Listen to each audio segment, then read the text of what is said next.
Nagpa-harvester na nga yung tatay ko sa pananim niyang palay mga te. Kahit may OFW na nga yung tatay at nanay ko mga te, kaagapay pa rin namin sila sa pagtatrabaho patungo sa tagumpay. Sila yung pinagkakatiwalaan ko pagdating sa perang padala. Sa lupang kinatataniman ng lupang yan mga te, hindi sa akin yan dati. At nakikipagtanim lang ako dyan, halos dekada mga te.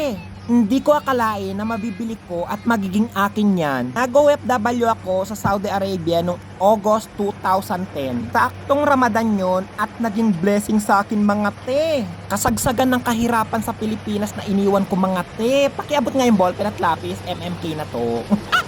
Pangarap ko rin kasing mabilhan dating nanay ko na lalagyan ng plato te. Alam niyo yung ditakip para siyang refrigerator.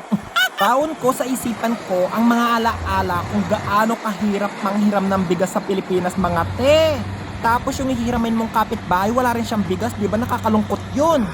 Baon ko rin kung gaano kahirap ang mahirap mga te. Hindi ka masyadong kakilala ng mga kamag-anak mo. Kaya nag-OFW ako. Ang pagiging OFW ko, libre lahat. Wala akong ginastos kahit piso mga te. Anong gagastusin ko diba? Wala naman talaga kaming pera. As in yung buhay namin, isang kahit isang tuka. Kilalang kilala kami sa barangay namin na nanghihiram lagi ng bigas kasi sa kahirapan ng buhay. Marunong naman kami magbayad ng bigas mga te. Kapag nagpapadalo yung tatay ko, bibili kami ng bigas. Yun nga, babayaran namin yung inutang namin bigas. Ayan, nakapag-OFW ako dahil sa kahirapan. Mula Tarlac, binagtas ko ang Saudi mga te via private plane. Charot! Kapag sumasahod ako bilang OFW dito sa Saudi mga te, pinipili ko kung sino yung papadalang kong pera, yung pinagkakatiwalaan ko pagdating sa pera. Yung nanay ko nga pala, yung pinagkakatiwalaan ko pagdating sa perang padala mga te, hindi ko pinagkakatiwalaan yung mga kapatid ko pagdating sa pera. Pagkatiwalaan ko na sila sa ibang bagay, pero pagdating sa pera, wag na mga te. Yung pagsisisi na sa bandang huli, baka wala akong maipundar kapag sila yung pinadalhan ko. Biruin mo, pinag-aral ko sa private school, sabi nila para daw makapagtapos. Hindi man nakapagtapos mga te, nagsayang lang ko ng pera, nag-asawa.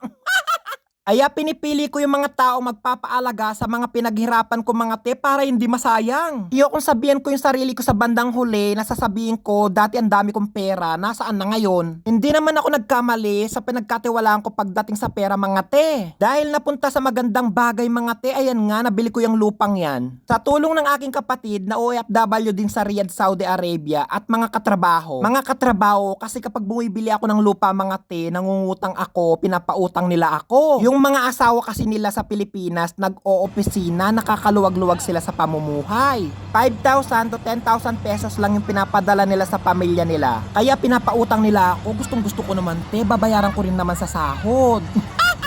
Kaya malaking pasasalamat ko sa mga naging katrabaho ko dati. Kung wala kayo, wala akong naging lupa, nagbayad naman ako, diba? Kaya kapag may balak ka mag-OFW, OFW ka na ngayon, pag-isipan mo kung sino yung pagkakatiwalaan mo pagdating sa padalang pera. Tayong mga OFW, choice din natin kung saan natin dadalhin yung perang pinagpaguran natin mga te. Kung sa luho ba, kung magpapagawa ka ba ng bahay o mag-i-invest ka. At yung isang choice, yung magiging single ka pagdating mo sa abroad. Ako pinili kong tumutok sa pamilya ko sa Pilipinas. Gusto ko kasi maranasan nila na hindi na nanghihiram ng bigas mga te. Kahit yun lang yung natupad ko, masasabi ko nang nagtagumpay ako bilang OFW. Walang rewind, kaya piliin mo yung dapat na pagkatiwalaan pagdating sa padalang pera mga te.